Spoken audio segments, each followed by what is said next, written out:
Okay, guys, Irish here. We're back again with podcast number 2 this week, and this time I brought along Joker and Scar, who you have not met yet. Since this is Scar's first time in a podcast, I'll let him say hello before we put him back in his cage today.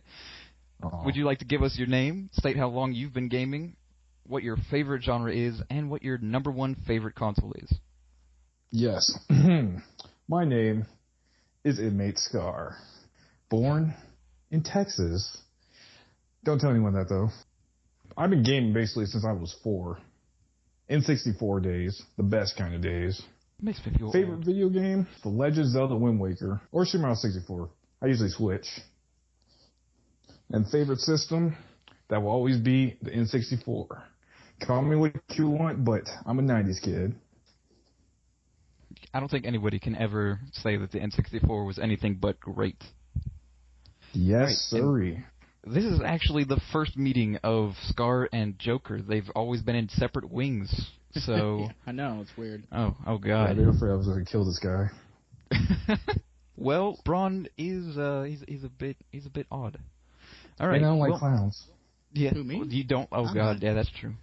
I'm not weird at all. No, Joker's perfectly normal. Look at him. He's a clown. Well, thank you for introducing yourself and not going completely crazy in the process. But all right, let's get started. Tonight we're going to be discussing the brand new game out for PC, Xbox One, PlayStation 4, and the previous generations, obviously. Middle-earth: Shadow of Mordor. The previous console's not out yet. It's not out yet, but it's coming to them. Yeah. In November. Okay, well, that's not important. Who cares about previous consoles? All right. My man. Scar and Joker have both played it on PlayStation 4 and Xbox One, respectively, and I've yet to play it at all, unfortunately, but I'm a huge Tolkienite, so I feel like I'm letting myself down. So I guess I'll be asking all the questions about the game and getting their opinions on it on both PlayStation 4 and Xbox One. So, before anything else, are you guys Tolkienites, or do you even know what that is? Honestly, I've only seen movies, so I can't. I think Tolkienites are people like see the movies, read the books, everything. I haven't read the books yet, so I can't consider myself one. Okay. I've seen the movies. I tried to read the book, but it was too damn long, and they didn't have enough pictures. Whenever you say you've seen the movies, have you seen the theater cuts, or have you seen the extended versions? Extended. I haven't seen the extended yet. Oh God, I don't even know what the originals were like because I've seen the extended so many times. I've wasted so much of my life away to that. How many hours do you think you've logged into Shadow of Mordor so far, both of you? Let's start with Scar. Unfortunately, probably only like 15 to 17 hours. After I unlocked the ability to dominate people, I haven't messed with the story. I've just been messing with the orcs, Nemesis System, originality. What about you, Joker? I believe once I finished it told me how long I was playing. I think it said 22 hours. Jeez. Does it play like Assassin's Creed? Because it looks kind of like it whenever I watch people play it. It plays more like Batman. Plays more like Batman. Okay, well that's interesting. Is that a good thing or a bad thing? That's a very good thing. Okay, good.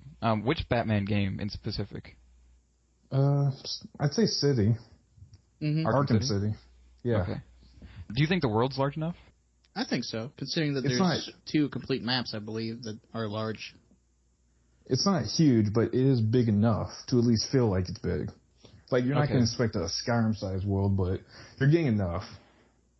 Okay, so it's smaller than Skyrim. Combine the 2 maps themselves, or just each map is smaller? Okay. Oh, that's unfortunate. I was actually hoping for something super big, but I'll still play it anyways because it looks fantastic. It is. You said something about the Nemesis System. What is that? One of the best at describing the system. I would like to let my good friend, who I'm going to kill one day, Joker, explain first. Okay, Nemesis System is, when you're in this game, there's orcs, or Uruk, or whatever they're called. I forget what the name is. Anyways, they have captains set up who have smaller squads, and you can interrogate other ones that you find out there and learn what the weaknesses is of these captains. And then you can go and kill these captains, and then that will drop a rune for you to put on your weapon that you use to finish them with. So it's a good way to get like XP, and then you get power points to unlock other tiers of abilities that you have. But if this person kills you, they get powered up. They get further on up the ranks towards what they call the war chief, and I think they have 5 war chiefs at all times. And it doesn't even have to be a captain that can kill you. It can be just a random orc who just happened to deal the last strike on you, and then all of a sudden they're a new captain, and they've got new armor and new abilities and new things that you have to take care of, because now there's a new captain taking care of old spots of captains you've already killed before. It's a really interesting thing. I like it. Is there a reputation system that goes hand in hand with that? Like, the more you kill, the more notorious you are? I guess so, but the biggest thing about the Nemesis system is really the personalities of the Uruk. Each Uruk feels different. They all have their own saying. They remember things you've done. You scarred a guy's face, you burned him, you scared him away. When he comes back, he's going to remember that, he's going to point out, and he is probably going to kill you. And if he kills you, he will be pissed to see you back again. Okay, that's actually pretty cool. Yeah. Is it only notoriety for those specific characters, or for the masses as well? So, like, the orcs will know who you are based on what you've done to one of their generals or war chiefs or whatever they're called? To an extent. To an extent, okay. They will know that you're the Shadow Walker, and some of them, they actually flee upon seeing you. That's interesting.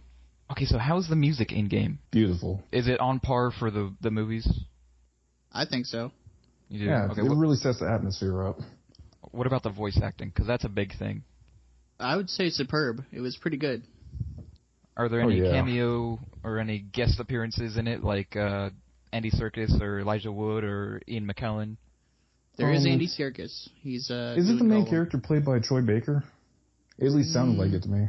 I'm not sure. I think it might be played by Troy Baker. But there was one thing that I found interesting about the music and even some of the voice acting. When you met a captain or a war chief, a chanting of that war chief's name would start ringing out like a full orchestra of people just chanting that guy's name and beating on drums like you would hear in the movie. It was pretty cool. Since you've played so much of the game, at least 16 to 20 hours, what is your favorite part of the game so far?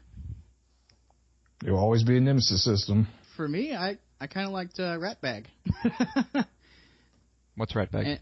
He's a Uruk that kind of helps you at the beginning of the story, and if you help him become war chief, he helps you track down and backstab some of these war chiefs.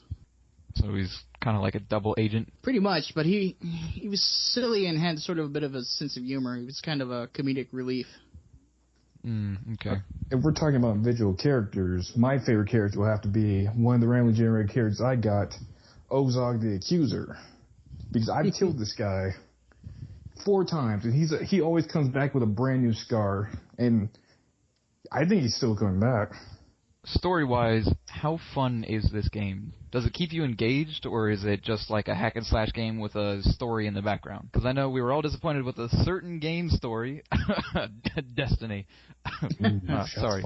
I need a drink. But, yeah, so how fun is the game? I'd say the story is, from what I played so far, Eric has, I'd say it's pretty good. I like the story. There is some missions on there that you're going to roll your eyes about because, you know, you have to protect this guy, or you got to protect this wagon, or you got to go collect these herbs. Things like that that are just a staple in games nowadays. You were hoping for a little more originality, but you didn't get it. Graphically speaking, is Shadow of Mordor up to par with what you would expect with the current generation of gaming, or is it something you would expect to see with the 360? Now, I know that graphics don't mean everything to a lot of gamers, but some gamers do have a preference for games that look prettier than other ones. It's definitely up there. The graphics look superb, from the foliage on the ground to each individual Uruk's face. The textures are great, and I think this might be the first game I've ever seen where the weather system actually produces hell. Mm-hmm. Really? Yeah. What about lighting? Is lighting good? Yes, the lighting is great. Atmospherically speaking in the game, how well does it draw you in?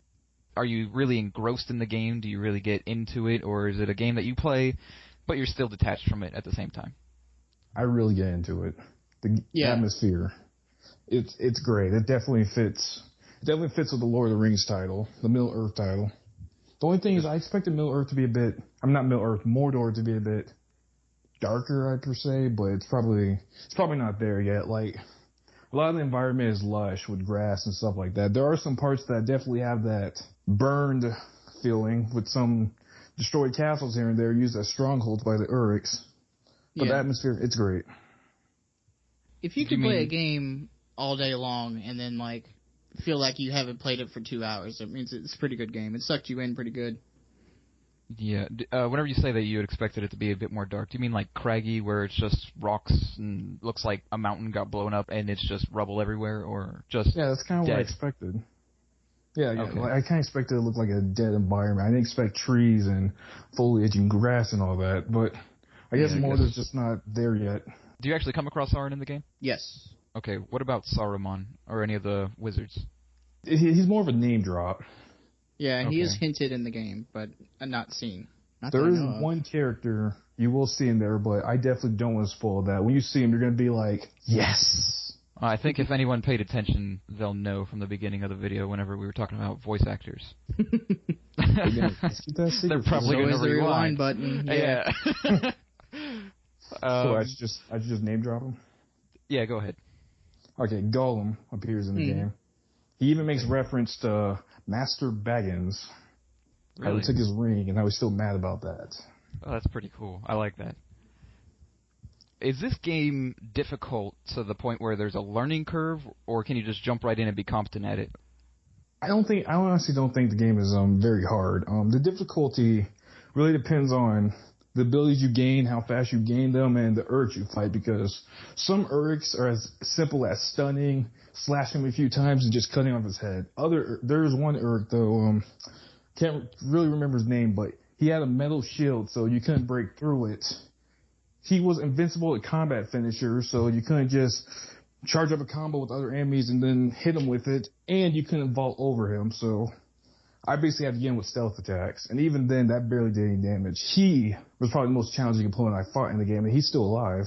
You're probably going to get the hang of it right off the bat, but the sheer number of enemies coming at you, it's almost like a Dynasty Warriors situation, and you're probably going to get killed a lot, but I think that's only because they want you to see the Nemesis thing that they have implemented. They want you to actually experience it. Mm-hmm. So that there is difficulty at the beginning, and if you can tough it out and level up, then you are the baddest ass in Mordor. Okay. Now, back when we were talking about the Nemesis system, you were saying how the war chiefs, whenever you lose to a captain, they go up in rank until they hit war chief and stuff like that. Was there any war chief that you would call the hardest to fight? Now, you don't have to give out any names, but like just a brief description of them. Honestly, there weren't any war chiefs that really gave me a big challenge like some of the captains did. What made the war chiefs hard was the fact that they're surrounded by so many Uruks, so many different kinds of Uruks. You had spear throwers, you had crossbows, you had berserkers. Berserkers are like these two-handed guys. You can't counter their attacks. The biggest thing about the war chiefs were the numbers they were surrounded by, including multiple captains. Yeah, they usually have at least 2 elite captain bodyguards with them at all times. If you had to rate this game from 1 to 10 based on gameplay, what would it be and why? A 9. Gameplay, I'd probably give it an 8.5. All right, why is that? Why not a 10? Why not less? There's some things in there, like the mission-wise that I was talking about, where you had to protect somebody or you had to walk next to a wagon and protect it. There was just things in there that they could have done different that other games have already done before. For me, I give it a 9. I don't consider anything perfect, so I would never give anything in the world a 10. I give it a 9 because this is probably the first ever game that has really pulled me in of the year. This game, for everything from the combat system, the world, the characters, and the Nemesis system, the most original idea we have had in gaming in a while. All these systems just mashed together to put into one very big, beautiful package. This is, in my opinion, so far, the best game I played of this year. That's really good. Especially considering we had a lot Destiny of come out recently. Yeah, we had a number of really decent games come out this year. Still a lot more to come, too. Indeed, yeah. I still need to play South Park. Fourth quarter's coming, and it's coming heavy. My wallet's screaming already. Oh, yeah. All right, now, graphically speaking, what would you rate this game at between 1 and 10 for PlayStation 4 and Xbox One, based on expectations? I'm probably going to go with a 9 on this one. There was some things in there that could have been better, like the environments. I think there was parts where after it's rained, the ground was a little bit muddy, and I don't think I saw footprints in the mud or bodies leaving prints in the mud. That, to me, could have been something they could have added that would have been pretty cool. And things like fire seemed like it didn't have a whole lot of light given off to it. If you got like a light in the middle of the darkness from fire, it should be kind of flickering and casting shadows all over and everything like that, but you really didn't see that much in there. Speaking of that, was there a contrast in light? Like, if you were closer to a light source, did it make the darker areas look even darker, or no? No. No. Not that I know, at least. Yeah, not that I remember. It's at least good to know. I would also give the graphics a 9. I don't know if the Xbox One had this, but on the PS4 version, there was some screen tearing. It wasn't noticeable to the point to where it made me like, it was just like, I at least knew it was there. Yeah, I heard the PS4 had screen tearing. Did it tear on the Xbox One at all? Not that I noticed. Pretty solid. That's nice. That's unfortunate for the PlayStation 4, considering the PlayStation 4 boasts its own hardware. That's a topic for another time. We're not going to touch on that today. We don't want to fire any shots yet. Yeah, we'll let that debate come. We'll get a bigger group to discuss that. Would you be willing to invest in a sequel if one came? Yes. I would, or even pre-order it instantly whenever it's available. Heck, I'd go with midnight release. Does the game actually make you more interested, less interested, or have no effect on your interest in Middle-earth itself? Like, after playing this game, does it make you want to watch the movies, or does it make you interested in reading the Lord of the Rings trilogy book, or does it not do anything for you at all? It definitely wants to make me get to the books. At one point when I was playing it, I did want to stop it because I was playing it too long, and I almost wanted to start throwing on the Lord of the Rings trilogy movies, but then I remembered I had the extended cuts, and I didn't have all day long to watch them all. That was definitely going to be an all-day thing if I stopped playing and did that. It's only like 13 and a half hours of movie. Come on. Oh, wow. All right. Well, I think that concludes what we were going to talk about whenever it came to Shadow of Mordor. Is there anything you guys would like to add at all? Yes. Support the developers, because one day I will break out of this asylum, and when I do, if I hear that each and every one of you people in the audience did not buy this game, I'm going to go to your house. I'm going to pull out a knife, and I'm going to cut you a slice of cake, but you're not going to eat it. I am. You're going to be tied up, you're going to watch me eat it. You're going to starve. That's positively evil. Yes. Yes, it is. That's why I'm in here. That's something I'd expect from an evil clown. No, I just stand outside their windows and just tap them and then ask them if they're going to eat things inside there. You going to finish that? Yeah. That's my dog. Yeah. You going to finish it? Oh, my God. All right. Well, let's go ahead and move on to a little bit of DC, and then we'll touch on Marvel. Okay. Did you guys hear about the theory that Aquaman made an off-screen appearance in the Man of Steel movie? With the two L's, right? Yeah, whenever Clark is on the oil rig and saves the guys and falls into the ocean, apparently the whales that brought him back to shore were doing it on command from Aquaman, even though we didn't see him, which kind of makes it lead up to the theory that there's going to be an Aquaman appearance in one of the movies, or even an Aquaman movie. Now, would you be interested in seeing that, or is he just going to go by the wayside? I would definitely be interested in seeing that. Aquaman may have been a joke in the comics when he first debuted, but lately, he's been told badass. But people they don't read the comics enough to know that. They just been making their Aquaman jokes, but once you see Aquaman beat down Superman, then you'll change your mind. This hook made of kryptonite. Mm-hmm. All right, now, again on DC's note, as Ben Affleck's Batman movie is getting close to being released. Are you getting excited to see it? Why or why not?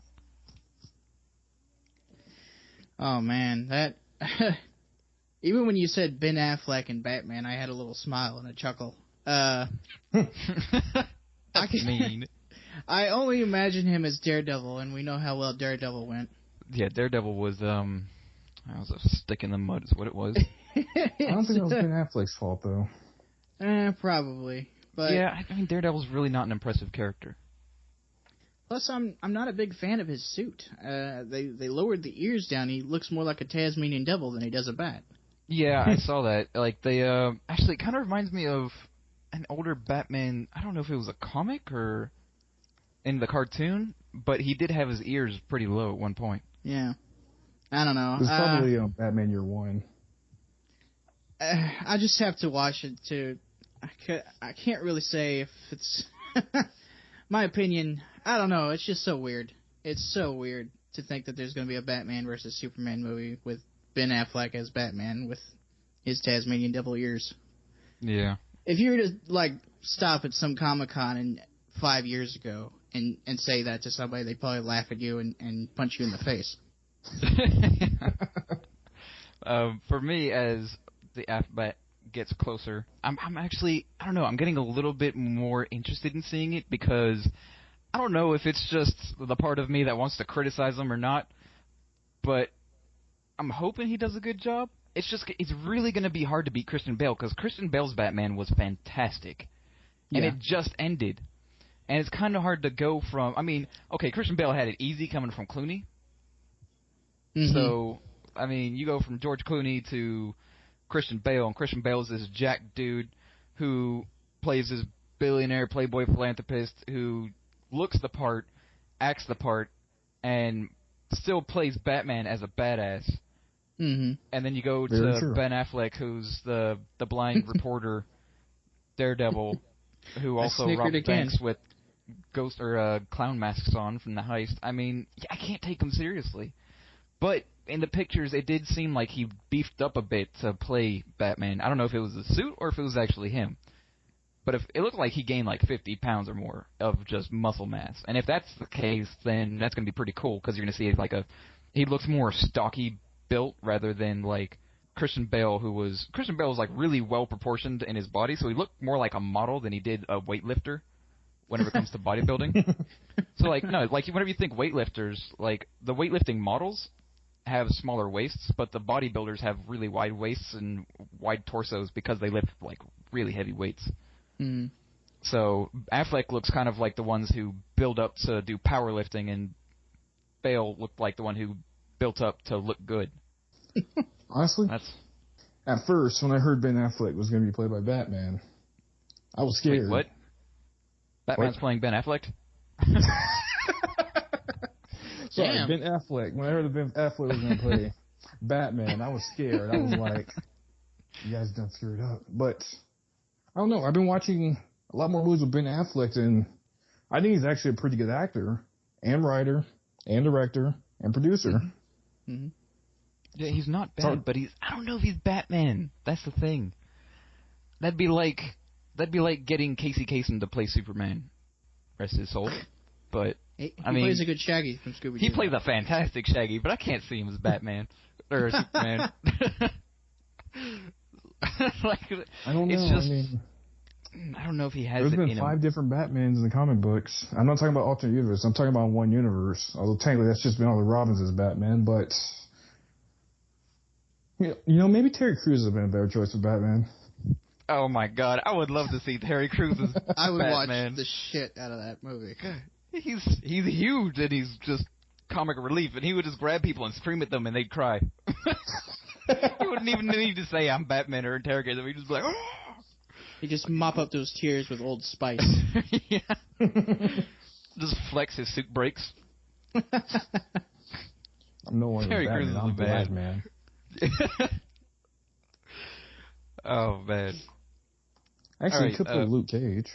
Luke Cage? Yeah. Terry Crews Luke Cage? Yeah. Why not Terry Crews? Luke Cage is huge. He could be the first Black Bane. He's big enough. Oh, God. I can only hear all the comic book fans screaming Yeah. fear of a black They're man. like, yeah, that's it. Unsubscribe. Yeah. They were already mad that Bane in Dark Knight Rises wasn't Mexican. A black Bane is just going to make everyone kill themselves. All right, let's go to Marvel real quick before we sign off. Did you guys hear about the theory of Stan Lee in all of the Marvel movies? I think, yeah, I've heard you talk about this. Yeah. That he was the Watcher. Yes. Someone got him at one of the panels and walked up and said how he's a huge fan and he noticed how Stan Lee is in every Marvel movie, regardless of the universe or city or wherever he is. And Stan Lee's like, yeah. And the guy asked him, are you the Watcher? And the crowd went nuts. And I never even thought about the idea. Me neither. But someone brought it up, and I'm like, oh my god, it makes so much sense. So do you guys think that he could be the Watcher? He denied it, first off, to let you know. Stan Lee denied it, saying he doesn't have any superpowers. But he did go on right afterwards to say, but I am keeping an eye on you guys. So do you think he actually is the Watcher, and eventually it's just going to come out, he's going to talk to one of those heroes or something like that? Or do you think it'll always just be one of those mysteries that's never actually confirmed or denied? I don't know. I think it's going to say mystery. I don't know. If he's the Watcher, or technically Watcher the Watcher, the main Watcher, he's not going to really be able to go up to the heroes and just say, hey, because the thing about the Watchers is that they're allowed to watch, but they're not allowed to mess with any kind of civilization that they watch, because the last time they did that, they gave nuclear technology to a civilization. I can't remember their names. It was something close to Promethean or something, and they wiped themselves out with it. They didn't know it, so they completely wiped themselves out with it. So after that, they were like, guys, we're not... Yeah, you can watch them, but don't talk to them. I don't want us to get... Look, but don't touch. Again. So basically, they're the NSA. Yes. Oh my god. But one of them does go against orders, so he would definitely be Edward Snowden. I don't know. He might be the Watcher. I think it was in the Amazing Spider-Man 2 where Peter was getting his diploma, and he says, hey, I know that guy. And I was like, well, that was a little weird. That's what I thought. And I got a feeling that after this man passes away, he's either 91 or 92 years old right now. Please don't say that. It can't happen. When he passes away, I believe they already have CGI scans of his face and body and everything, and he's going to continue to show up in these Marvel movies. He may not have lines, but he may be placed in there somewhere. If that's true, I will cry every time I see him. I'll have to walk out the theater for a bit. Hell, they may even have him recording lines right now for these things. And Stan Lee's a hero to me. Yeah. The Generalissimo cannot go. Plus, he has a pacemaker. Oh, there we go. He can live indefinitely. Ha ha! Science. We need cryogenic technology now. Freeze this man. What is it? Cryo, whatever it is. You know, the freezing stuff. Yeah. It makes you really cold and you live forever. Yeah. We need to find the Fountain of Youth and just make a house around it and just have Stan Lee live there. Yeah. Every morning, Stan Lee drinks a cup of the Fountain of Youth and returns back to the age of 91. He'll never die. God. Oh, man. I'm upset that you mentioned that because Stan Lee's one of those legends in my life that I don't want to see die before me. Hey, I'm just saying, I want him to be 190 so I can die whenever I'm 90 years old and we'll be good. He is getting up there in the years. It's, you got to get prepared. He needs to set a record for age. He'll be the next, Moses lifespan. It needs to happen. Let my comic fans go. Spreads his arms and the pages open.